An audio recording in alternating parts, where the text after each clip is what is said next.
If you go to business because you love movement, forget it. This is what we call feel-goodism. I go for feel-goodism. I feel good because I'm always on the move. I don't have time to think about myself. I fly away from the void of my spiritual life. I have a lot of people who go to business also for that.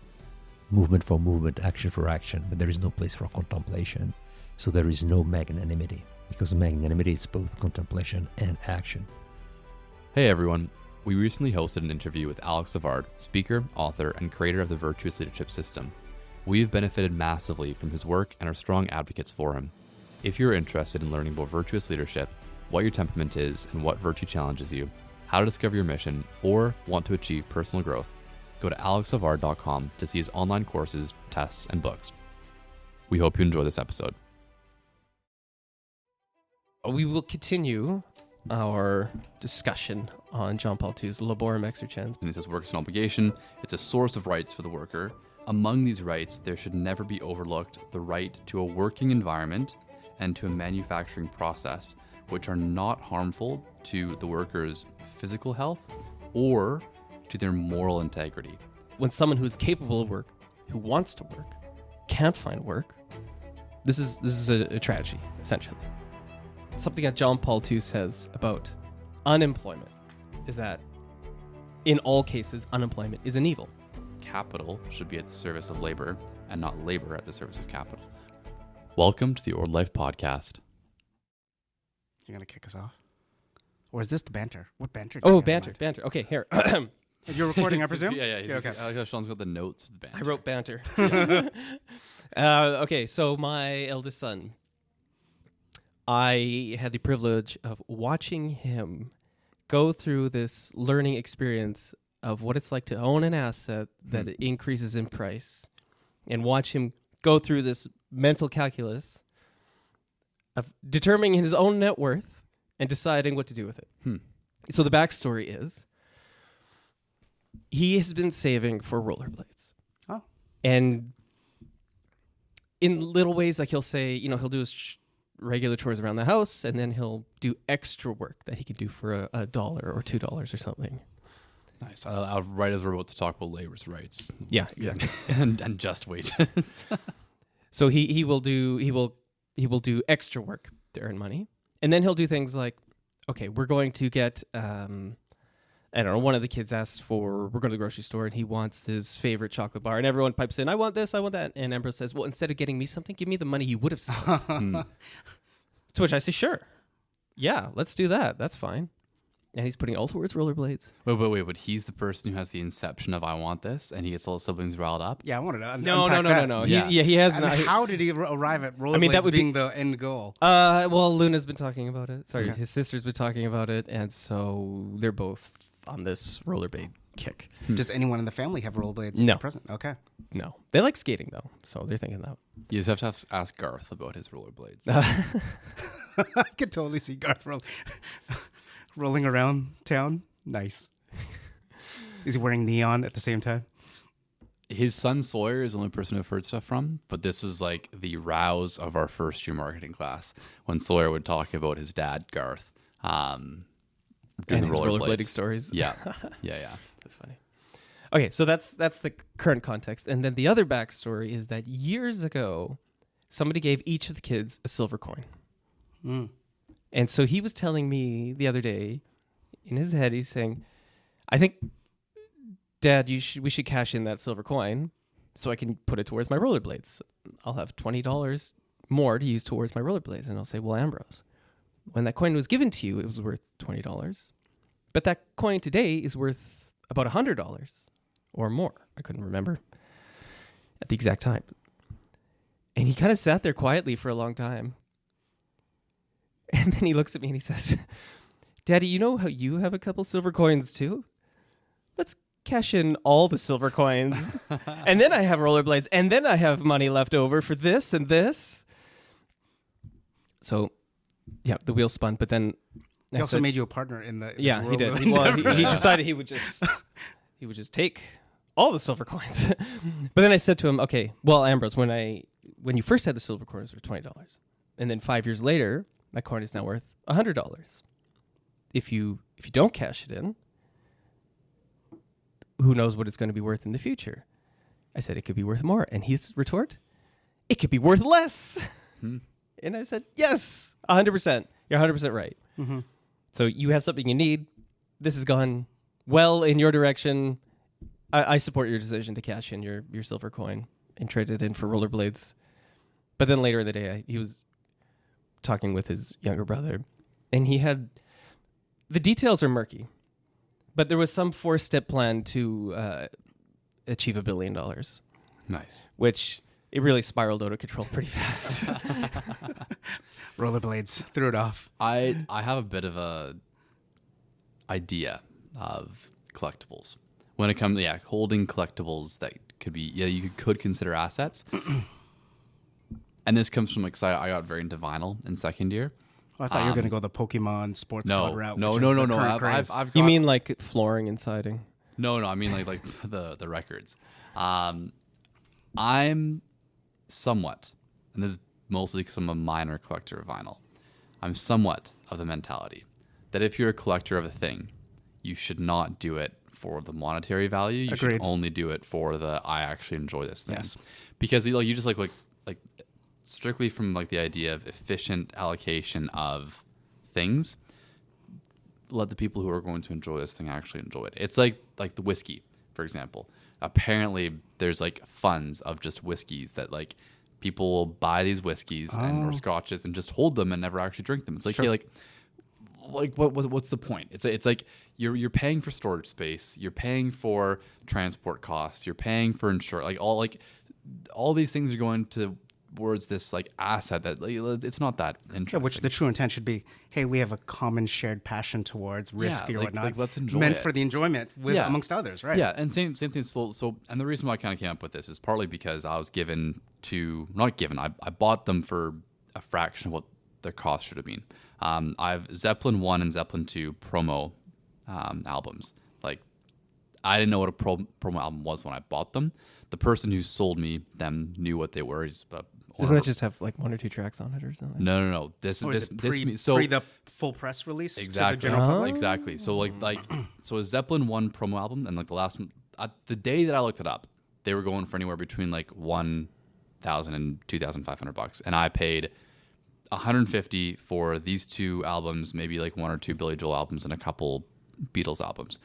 So let's say these 2 were like the most valuable. Maybe I paid $50 for each of them, and then $50 for the last 6 albums that I got that day. But like, I wouldn't sell them. It's like I love Zeppelin and I love listening to them. I haven't been able to listen to them for a while, but if someone's like, hey, I like Led Zeppelin, I'd be like, dude, come over and let's listen to like Zeppelin 1, Zeppelin 2. I think Zeppelin 2 is the more expensive one. I like Zeppelin 1 more as an album, but is there not a point where the price someone is willing to pay you for the record exceeds your yes, personal enjoyment of holding this record? 100%, I would agree, but And that's the market clearing price. yes, and you. Yes, and I would agree, but there's a part of me that'd be like, this feels dumb that I'm selling this for this much money because I don't value it this much. Is that now excessive attachment to material goods? Because you didn't go in it to like, I'm going to make a ton of money. Yeah. But at some point, in being a rational, prudent person, you would say, this person's offering me a ridiculous amount of money. I've listened to the records. I know the songs. Yeah. Maybe I should just sell it. Yeah, but then like, are you taking advantage of somebody who's like falling into a vice by like wanting to? Because who knows? Maybe like, they're like, I want this. Like my Zeppelin 1 is like pristine condition, so it's like maybe I want this thing to like show off to people, right? And am I profiting off of that person's vanity in that case? I don't know. This is stuff that I don't think of too long. So I think if you're looking at it, preserving an element of history for others to enjoy, kind of like a personal museum piece, I think I'd be okay with that. But the point is, like, I'm buying this because I'm intending this to appreciate. yeah. Just for the sake of money, as opposed to the appreciation of the art, the music art. Yeah. Then it deviates from the original intent. Yeah. And I feel like as well, it's kind of like an injustice to like the guy who was like selling them to me, because like He's like a record store owner. He doesn't need the money. He had a lot of cool stuff in that record store. Like he did something nice for you. Yeah, exactly. So like for me to then yeah. kind of So profit for you off that, to, it's like it's counter to the spirit of the gift. exactly right. So I'd almost rather like if I gave those things away, like it would be just like somebody's like, oh, like I love Zeppelin. It's like, you know what? I haven't listened to this thing in 5 years. Have it. It's yours. Do you know what a promo album is? Look it up. Yeah, for someone else to Look it enjoy. up. Yeah. Yeah. And that is the charitable thing to do. Yeah. Yeah. I mean, that's the ultra level of detachment, right? Not being excessively attached to the records or the money that it could give you and giving it away to someone else who would really appreciate it. Yeah. It's like the same argument with like ticket scalpers. It's like I've bought, I don't know, I think we've talked about this before. Just like why are people paying so much for tickets? You know what I mean? Right. It's like, yeah. Hey, the scalper deserves his just wage. Just kidding. No, he doesn't. Should that be our little segue into? Yeah, we will continue our discussion on John Paul II's Laborem Exercens. But before we do, I learned about a new service, online website service thing this morning, and it's called Rent a Human. It's for Sounds something in Japan. It's for That's crazy. No. It's for an AI program to rent a person to do a physical task for it. Whoa, An AI. Repeat that one more time. Yeah. It's for an AI model Okay. who needs something done in the real world to rent a person to do some physical task in the real world for it. Huh. Like Mission Impossible. I don't know what that means. Really? Okay, so the most recent two-parted Mission Impossible movie had this thing called the Entity, which is an artificial intelligence that could like hack into whatever and manipulate different things, but it needed actual people to go out and do these things in the real world for it in order to give it the connections to whatever different databases and data centers it needed. And now that's like the whole plot of the movie. You should So watch just it. like that. Yeah, okay, sweet. Sweet. Well, and so, okay. We'll talk more in detail, but particularly at this point, something that John Paul II says about unemployment is that in all cases, unemployment is an evil. That when someone who is capable of work, who wants to work, can't find work, this is a tragedy, essentially. And the big concern about AI is that it's going to put so many people out of work, right? People in communications, people in thinking kind of jobs. But now all of these coders who have lost their job can be rented out by the AI to do the real world things that it can't do yet. So I kind of, does it solve the problem? No, it absolutely does not solve the problem, but it is kind of a interesting development. I don't know if it's good or bad. That is cool. I thought you were going to shout out to the Ultimap. Oh, the Ultimap? Yeah. Well, I don't know how that relates to Laborem Exercens. Well, you just said before we started, I saw this because the way I set it up. Yeah, I see what you're saying. For listeners who don't know, the Ultimap, it's a brilliant screener for companies if you want to understand if they adhere to Catholic social teaching. And we are definitely strong advocates for Ultim's work. So if you're interested, if your portfolio is Catholic social teaching compliant, they have a great app. Yeah, I think it's just Ultim. Ultim Explorer, Ultimap. Yeah, I think it's just called Ultim. So yeah, hop on that and check it out if you're interested. All right, Sean, you want to kick us off with? I mean, I quotes, did kick us off with Rent a Human. So take a second kick. Continue kicking. No, I'm not mentally set up to do any more kicking. So All right, it's gotta be AJ. Okay, I do. Okay. I do. You kick next. Okay, I've received the pass. I like how in point 16 here, he says that work is an obligation. Because this whole thing is it's on the rights of workers, and he says work is an obligation. It's a source of rights for the worker. But then he goes on to talk about how much we've been given. We've brought this up in past discussions on this, but how much we've been given from generations past of the work that's been done, the buildings that we get to use, and the intellectual traditions that we get to pull from, and the institutions that have been created, and how it's our obligation to continue adding to that. I think very oftentimes that's taken for granted. I think that's... It's that superhero movie quote. I don't know. With great power comes great responsibility. That's Spider-Man, I right? feel that's I feel Spider-Man. that's the- I feel like that's the only one that we ever use. Maybe it's not. Maybe I don't know who this is from. Maybe I'm just confusing with that. To whom has been given much, much will be expected. Where's that from? I think the gospel. There you go. The greatest Ultimate superhero. I was gonna say, but I think like if you hear obligation, it feels like an imposition. Yes, yeah, I agree. This is a negative connotation. But I think where it really comes from is a sense of responsibility. So much has been Yeah. entrusted to you. Yes. It's your responsibility to act appropriately in a Yeah. just way. Yeah, it's interesting because this is when this has been. This has been when I was in grade 7. I think so. I'm the oldest of 4, and my mom. This is probably peak of like my mom just frantic motherhood. I came home from school one day in religion class. We had talked about what love is, and our teacher had made a subtle point that love was a feeling, and that she felt all this love when she gave birth to her oldest son. And my mom's like, "Yeah, no, that was endorphins." She's like, "Love is an obligation." Love is a choice. It's like it's a choice and it's an obligation, which I thought was quite fun. I was very much for love as a choice. I'm like, I never really, as a kid, like I understood like the whole love is a feeling thing. But then this is totally a tangent, but I think it's kind of relevant to what that like obligation piece is. I think like an obligation feels negative when you don't choose it, right? But when you recognize the dignity and value of work and you do say, okay, yeah, no, this is like, it is the virtue of justice that helps me to make sure this is an obligation.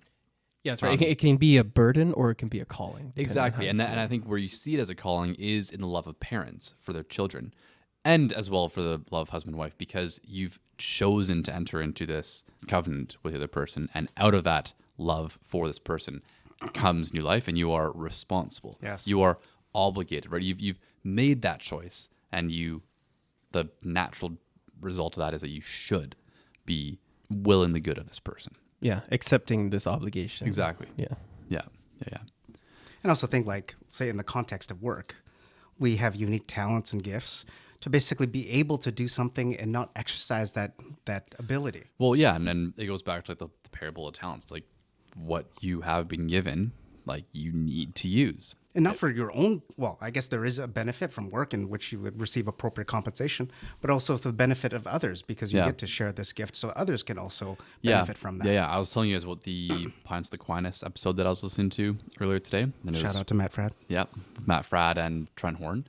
And one point they were talking about in there was the importance of parents and people who have like a house or a space to use to be able to invite people into that space, especially when it comes to kids. Like have a space where your kids can play, where your kids can have friends over, because so much of, I mean, my generation, Gen Z, and the next generation, Gen Alpha, they're robbed of that opportunity. So much of it is just like being on phones and being isolated. And so You tend to be siloed. Exactly. For the parents to say, no, hey, do stuff in community, right? Like let's put you into sports. Let's cultivate your talents. And the conversations I've been having with my fiance, like a lot of conversations around developing kids is, well, we need to like help develop their talents. And that's, I think for me, a good financial reminder, bring this back to finance. Like, yeah, what I'm working for isn't just to be able to have like a home or to put food on the table. It is ideally to be in a place where you're able to develop and foster the talents of your children. Yeah, because I mean, to your point, if you have the financial stability in which to own a large home, the opportunity in which it could be shared with others, not only with your family, but to open your doors to your children's friends and just exercise generosity. Yeah. And such a cool experience in which the kids get to experience that and also get to be generous with their friends too. Yeah. I'd love to have a music room. Selfishly, I think I'd love for my kids to watch my kids have like no musical inclination whatsoever. But I had like this vision of like being able to play music. I'm sure many friends perhaps began their musical endeavor because of being exposed to your musical room.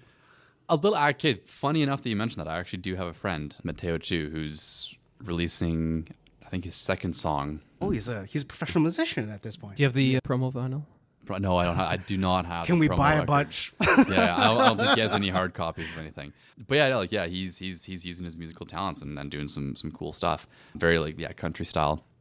But I think like when he started playing a lot of music, and I think he did stuff before, but I remember like playing at like different parties where like we'd all be together and I'd play piano and he'd play guitar, and then we'd go up to Copper Ridge and same thing. I'd be on the piano, he'd be on guitar, someone else would grab another guitar. And so it's been kind of cool seeing like that natural development of talents within that community of, and now he's taking it much more seriously. And like the other week we were all at the Ventura Club downtown right next to the Queen Elizabeth Theater, and he had like 70 people, like, and it was awesome. It was a fun time. Yeah. All this coming back to just wages. I think we should. So on that point, Yeah. so I think when people think about rights of workers and treating employees fairly, the first thing that comes to my mind is just remuneration, right? And it's kind of obvious, but Jean Paul goes to the next step, which is not totally obvious to me. Although it's interesting that as I read this, I realize it's embedded in our system. So the right to rest, Yeah. right? And not just a Sunday or a Saturday off, but for a prolonged vacation. Like this is an inherent right of every worker in this vein of being treated fairly. Yeah. The right to a pension, right to insurance. If you get hurt at work, you're going to be taken care of. And then, I mean, we have the privilege of living in Canada where these things are, I think, the law, right? Like you have to pay your employee vacation pay. You can't force them to work too long. The people who made those laws very much took that seriously. But it's not like that everywhere. And it's easy for us to take it for granted. And I have taken it so much for granted that when I read Jean Paul talk about it, it's not even something I've really even considered before. It's just so automatic. It's because that's where we grew up, and like relative to third world nations in which those laws or protections don't exist, in which you can be consumed by work just out of necessity because employers are taking advantage of that person's circumstance just to provide for their families. Yeah, and there's a very interesting. Sorry, I'll let you finish your point if you have one, because I'm good. I'm okay. done. It's like jumping to point 23 here is when Jean Paul starts to talk about immigration and the issue there, and it's interesting because he kicks it off with like above all. Yeah, he says above all, talking about immigration, it generally constitutes a loss for the country which is left behind. Emigration. Yeah. Leaving one's country. Yeah, leaving one's country. That it's bad because you are somebody who has something and you are leaving. Yeah, so you have this community there. You have a shared history, you have a shared past, you have a shared language, and you're leaving, and they will feel the loss of you. And this is a bad thing. Yeah. For that and then community. obviously he goes on to say, like, in certain circumstances, he says, as the phrase goes, it's a necessary evil for this to happen. You can think of refugees, and you can think of people who are seeking opportunities that maybe aren't available in their own country. You think about like the Europeans immigrating to the United States, and there's land, and there's jobs, and there's all sorts of things. So it's, even though it is an evil, it is often a necessary evil. Yeah. And then in this last paragraph, talking about the whole idea that these people should not be placed at a disadvantage. And I think,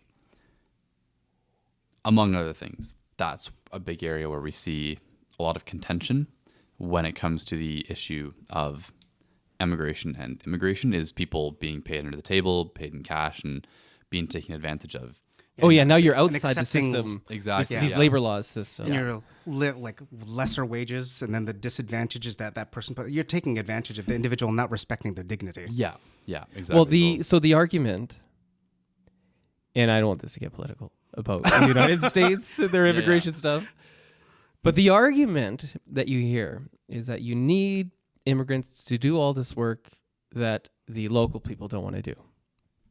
Picking fruits and vegetables, you're in the hot sun all day, you're bent over, it's horrible work, and let's say the people who live in that area don't want to do it. So they have to bring in people from outside to do the work. However, the obvious answer is you're just not paying people enough for the work.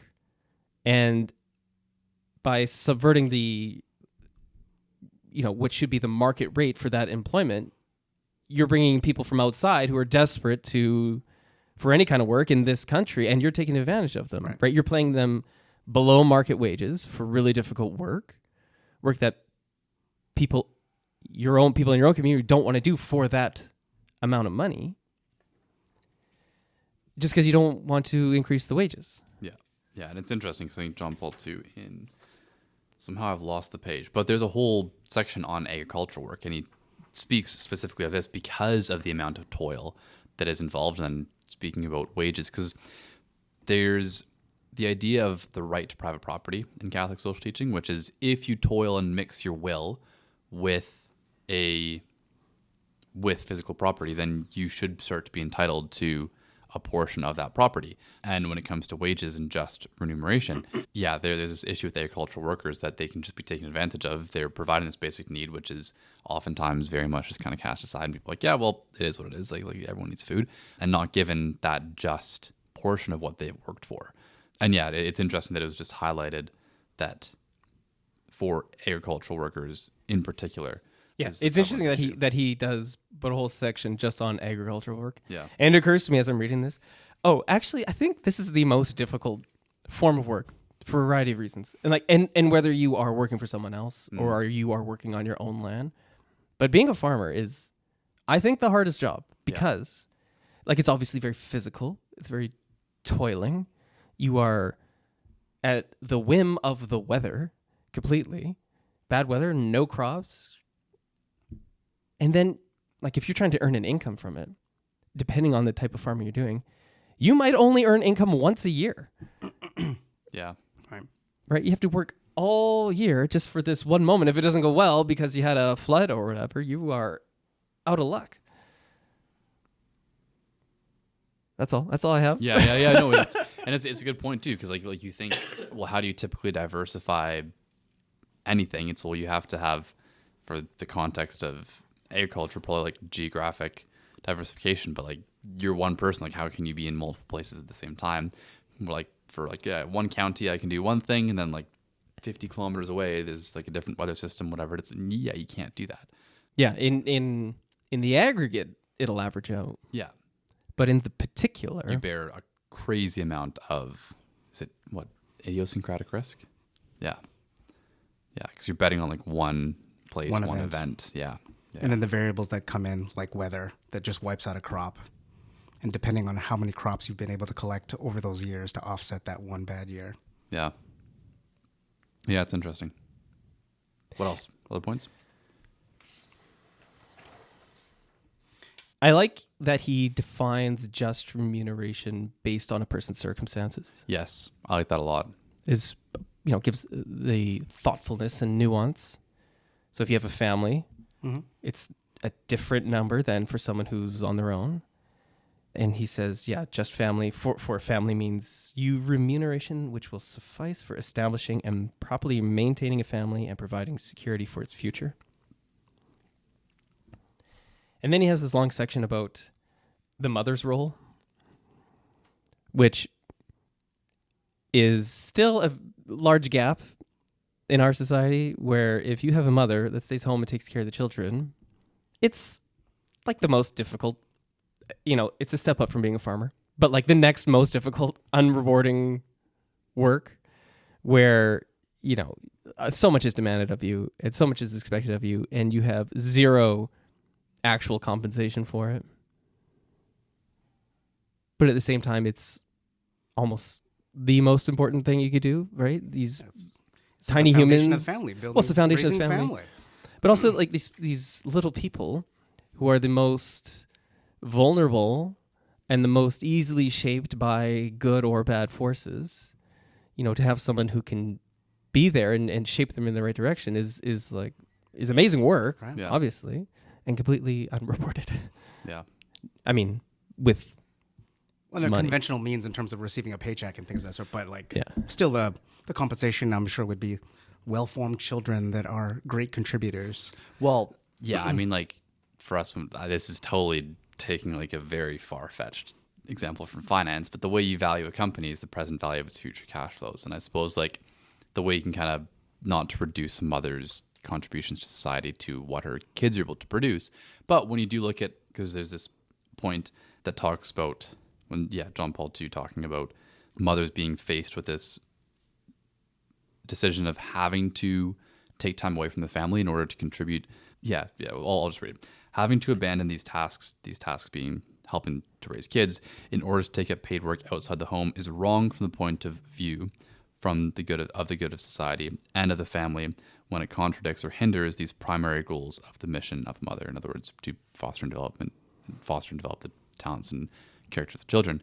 And it's like, yeah, like obviously, like if you want to have like a sustainable society, you need to have people who are extremely invested in the upbringing and development of children. That means a good education system and protection of the family, because if you don't, well, you're going to have a bunch of people who live for themselves. I mean, the kids need to be honed in terms of recognizing their strengths and their talents to basically look at in the future to be contributing members of society to help the greater whole. Yeah, yeah. But if you don't challenge children, if they're not challenged at a young age, then they pursue nothing. Yeah. And then we have the problem which maybe they have the ability to work, but they don't know how to work to contribute, or they just don't want to work altogether. Yeah. And now you just have 40-year-old children living in a parent's basement playing video games. Yeah. So someone listening is that person. Yeah.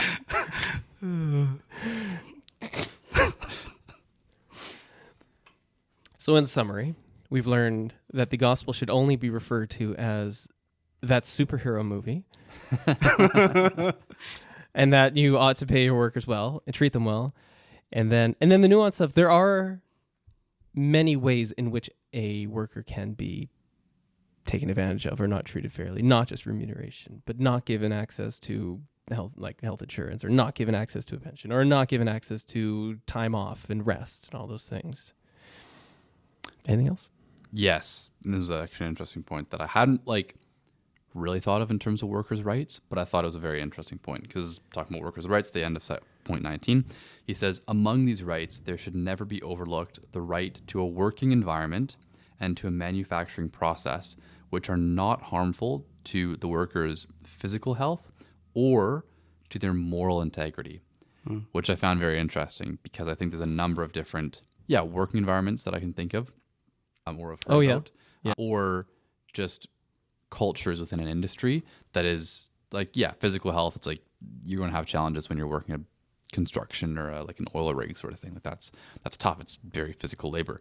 But when you talk about the moral integrity, I found that very interesting. So I think a number of industries and different work environments can place a lot of difficulty on somebody's moral integrity, not only from the ethics of what they're supposed to be doing. And it's interesting how we've had this explosion of the need for ethics in various different industries. And I think part of that comes from a falling away of people's internal moral codes, but also just in terms of the lifestyle after work, or what are people doing? Are they going out and are they being faithful to their families? Are they all that sort of thing? I think is an interesting.